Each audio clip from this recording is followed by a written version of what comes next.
नमस्कार दोस्तों, logical Hindu YouTube channel में आपका स्वागत है। दोस्तों, यह वाक्य पांडवों के वनवास के समय का है। अपने वनवास के दौरान एक बार पांडव वेदव्यास जी के आश्रम में पहुंचे।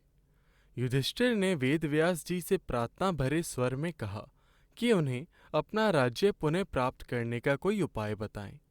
तब वेदव्यास जी ने कहा कि पुनः अपना राज्य प्राप्त करने के लिए तुम्हें दिव्य अस्त्रों की आवश्यकता पड़ेगी, क्योंकि कौरवों के पास भीष्म, द्रोणाचार्य, कृपाचार्य, कर्ण जैसे महारथी हैं।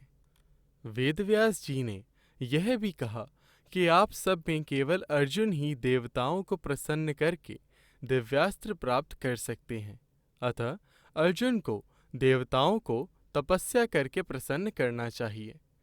वेदव्यास जी के वचन सुनकर अर्जुन तपस्या करने के लिए अकेले ही रवाना हो गए। अर्जुन उत्तराखंड के पर्वतों को पार करते हुए एक अपूर्व सुंदर वन में जा पहुंचे। वहां के शांत वातावरण में वे भगवान शंकर की तपस्या करने लगे। उनकी तपस्या की परीक्षा लेने के लिए भगवान शंकर एक भील का वेश धारण कर उस वन में आए। वहां जाने पर भील रूपी शिव जी ने देखा कि एक दैत्य शूकर का रूप धारण कर तपस्यारत अर्जुन की घात में है। शिवजी ने उस दैत्य पर अपना बाण छोड़ दिया। जिस समय शंकर भगवान ने दैत्य को देखकर बाण छोड़ा, उसी समय अर्जुन की तपस्या टूटी और दैत्य पर उनकी दृष्टि पड़ी। उन्होंने भी अपना गांडीव धनुष उठाकर उस पर बाण छोड़ दिया। शूकर को दोनों बाण एक साथ लगे और उसके प्राण निकल गए। भगवान शंकर ने कहा, हे अर्जुन, मैं तुम्हारी तपस्या और पराक्रम से अति प्रसन्न हूँ और तुम्हें पशु पत्यास्त्र प्रदान करता हूँ। भगवान शंकर अर्जुन को पशुपत्यास्त्र प्रदान कर अंतर्ध्यान हो गए।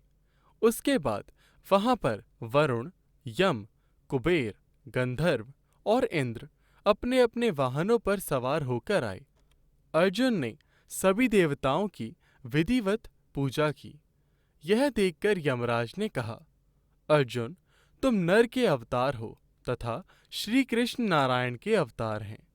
तुम दोनों मिलकर अब पृथ्वी का भार हल्का करो। इस प्रकार सभी देवता अर्जुन को आशीर्वाद और विभिन्न प्रकार के दिव्य एवं अलौकिक अस्त्र शस्त्र प्रदान कर अपने अपने लोकों को चले गए। देवराज इंद्र ने कहा, हे अर्जुन, अभी तुम्हें देवताओं के अनेक कार्य संपन्न करने हैं, अतः तुमको लेने के लिए मेरा सारथी आएगा। तब अर्जुन उसी वन में रहकर प्रतीक्षा करने लगे। कुछ काल के बाद उन्हें लेने इंद्र के सारथी मातली वहां पहुंचे और अर्जुन को विमान में बिठाकर देवराज की नगरी अमरावती ले गए। इंद्र के पास पहुंचकर अर्जुन ने उन्हें प्रणाम किया। देवराज इंद्र ने अर्जुन को आशीर्वाद देकर अपने निकट आसन प्रदान किया। अमरावती में रहकर अर्जुन ने देवताओं से प्राप्त हुए दिव्य और अलौकिक अस्त्र शस्त्रों की प्रयोग विधि सीखी और उन अस्त्र शस्त्रों को चलाने का अभ्यास करके उन पर महारत प्राप्त कर ली। फिर एक दिन इंद्र अर्जुन से बोले, वत्स, तुम चित्रसेन नामक गंधर्व से संगीत और नृत्य की कला सीख लो। चित्रसेन ने इंद्र का आदेश पाकर अर्जुन को संगीत और नृत्य की कला में निपुण कर दिया।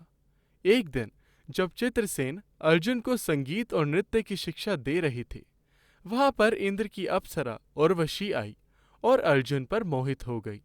उर्वशी ने अर्जुन से कहा, हे अर्जुन, आपको देखकर मेरी काम वासना जागृत हो गई है, अतः आप कृपया मेरे साथ विहार करके मेरी काम वासना को शांत करें।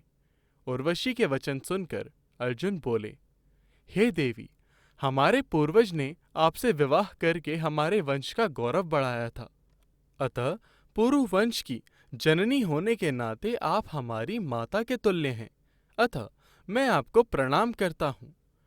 अर्जुन की बातों से उर्वशी के मन में बड़ा क्रोध उत्पन्न हुआ और उसने अर्जुन से कहा, तुमने नपुंसकों जैसे वचन कहे हैं, अतः मैं तुम्हें शाप देती हूं कि तुम 1 वर्ष तक पुंसत्वहीन रहोगे।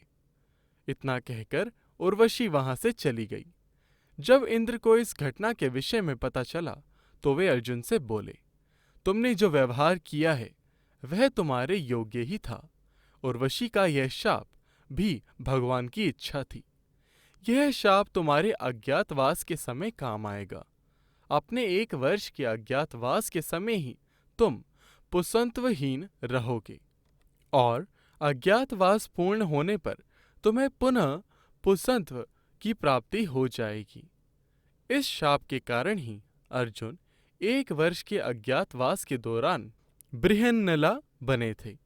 इस बृहन्नला के रूप में अर्जुन ने उत्तरा को 1 वर्ष नृत्य सिखाया था।